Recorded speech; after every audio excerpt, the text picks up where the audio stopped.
अगर हम पिछला रिकॉर्ड भी देखें 2019 का, तो एनडीए के हाथ में अगर सीमांचल के जिले की बात करें, जिसमें पूर्णिया, अररिया, किशनगंज और कटिहार आता है, इन 4 जिलों में से 3 एनडीए के पास था और 1 कांग्रेस के पास था, 2 जेडीयू, 1 बीजेपी और 1 कांग्रेस। इस बार फिर से जेडीयू एनडीए में आ चुकी है।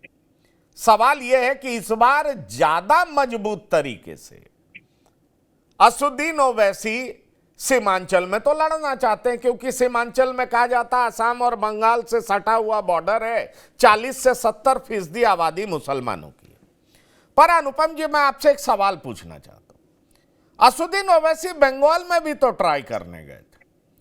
बंगाल में उन्होंने कोशिश की थी कि अपनी एक अलग पहचान बना सके और ममता बनर्जी को चुनौती पेश कर सके, लेकिन बंगाल में वो बुरे तरीके से मुंह की खाए।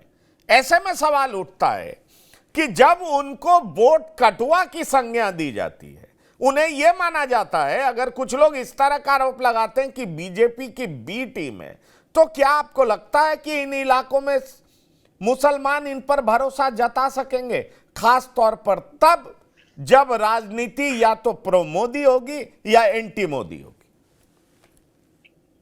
पंकज भाई, पहले तो देखें, ओवैसी को जब आप उत्तर प्रदेश, बिहार और बंगाल से कंपेयर करते हैं तो वो एक गलत कंपैरिजन हो जाता है। बिहार, बंगाल में ओवैसी को लैंग्वेज प्रॉब्लम आई, ये सबको आ रही है।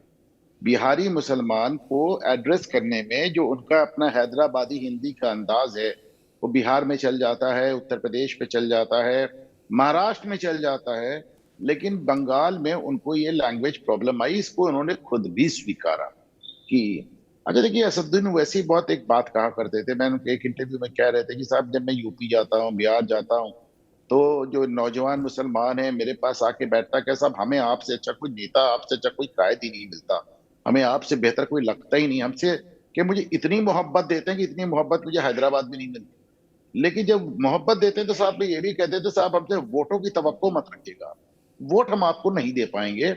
ये शुरुआती दौर की बात है। और वैसे बहुत खुल के कहते थे कि साहब मैं जाता हूँ, और उसके बाद वो हमें मोहब्बत तो बहुत देते हैं, पर वो कहते हैं हमसे वोट की उपेक्षा मत रखिएगा, क्योंकि वोट आपको देने का मतलब है कि जो गैर भाजपाई वोट है और खास तौर से जो मुस्लिम वोट है उसमें बंटवारा हो जाता है, तो हम आपको वोट नहीं दे पाएंगे।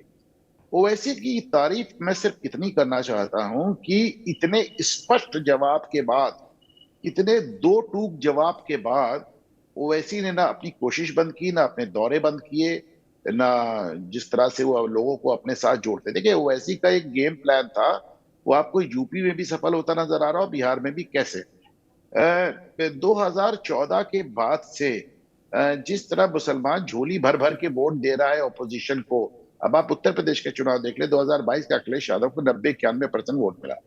तो साहब एक दिमाग में आता है कि साहब हम तो आपको उतना वोट दे रहे हैं जितना हमने 1946 में जिन्ना को दिया था, मुस्लिम लीग को दिया था। इसके बाद भी आपसे हमारी सिर्फ एक अपेक्षा रहती है कि आप भाजपा को रोक लीजिए। तो आप 14 से लेकर 24 तक ना विधानसभा में, ना लोकसभा में भाजपा को रोक ही नहीं पा रहे, आपके बस का ही नहीं है। और हम आपको पूरी अपने मतलब जितना, मतलब 90-91% वोट का मतलब एक तरह से 100% वोट होता है। तो इतना देने के बाद भी अगर आप, आपसे इतना नहीं हो पा रहा है कि आप बीजेपी को रोके, वही हाल बिहार में। बिहार में भी ओवैसी यही बात सेल कर रहे हैं कि देखिए साहब, वोट आपका लेते हैं, आपका नाम लेने से गुरेज करते हैं, आप आपके मुद्दों पे बोलने से शर्माते हैं, घबराते हैं। और जैसे शाहबुद्दीन वाला मामला है, शाहबुद्दीन की देखिए, अब शाहबुद्दीन की पत्नी कह रही है कि साहब हम खुद चुनाव लड़ेंगे और राष्ट्रीय जनता दल से हमारा कोई मतलब नहीं। वो इस चीज को भी भुना रहे हैं। वो लगातार दिखा रहे हैं कि किस तरह लालू यादव ने बिहार में और अखिलेश यादव ने उत्तर प्रदेश में मुसलमान नेताओं को इस्तेमाल किया और डंप कर दिया, और उनको इश्यूज को नहीं छुआ। कांग्रेस पे वो इल्जाम ये इस तरह का लगातार लगाते रहे हैं। ले दे के बिहार में एक सीट जीती यूपीए, एक सीट कांग्रेस की जीती किशनगंज में, तो उस पे वो अभी से वही कैंडिडेट डिक्लेयर कराए हैं जिसको पिछली बार 3 लाख वोट मिला था। तो एक जैसे ये बी टीम वाला कंसेप्ट हमको बिल्कुल समझ में नहीं आता है।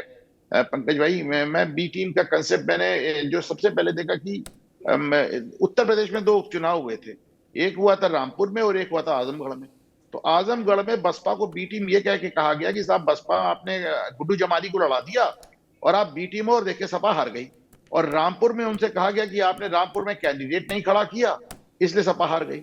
यानी यहां बसपा लड़ी वहां बसपा की वजह से सपा हार गई और जहां बसपा नहीं लड़ी वहां बसपा की वजह से सपा हार गई। यही बात यही तमगा ये ओवैसी को देते हैं और इस बात को बहुत सक्सेसफुली वो सेल कर रहे हैं कि साहब मैं वहां नहीं गया, मैं वहां नहीं गया, मैं वहां नहीं गया, मैं वहां नहीं लड़ा। वहां आप क्यों हार गए? जहां मैं नहीं लड़ रहा हूं वहां आप राजस्थान में क्यों हार जा रहे हैं? आप मध्य प्रदेश में क्यों हार जा रहे हैं? आप छत्तीसगढ़ आप कैसे हारते जा रहे हैं? है तो हार आपकी हो रही है। आप अपनी हार आप एक सीट पे 2 सीट पे मैं खड़ा हो जाता हूं तो आप कहते हैं ओवैसी ने हरा दिया। तो कुल मिलाकर ओवैसी के बयान में, उनके बयानिए में, उनके नैरेटिव में दम है।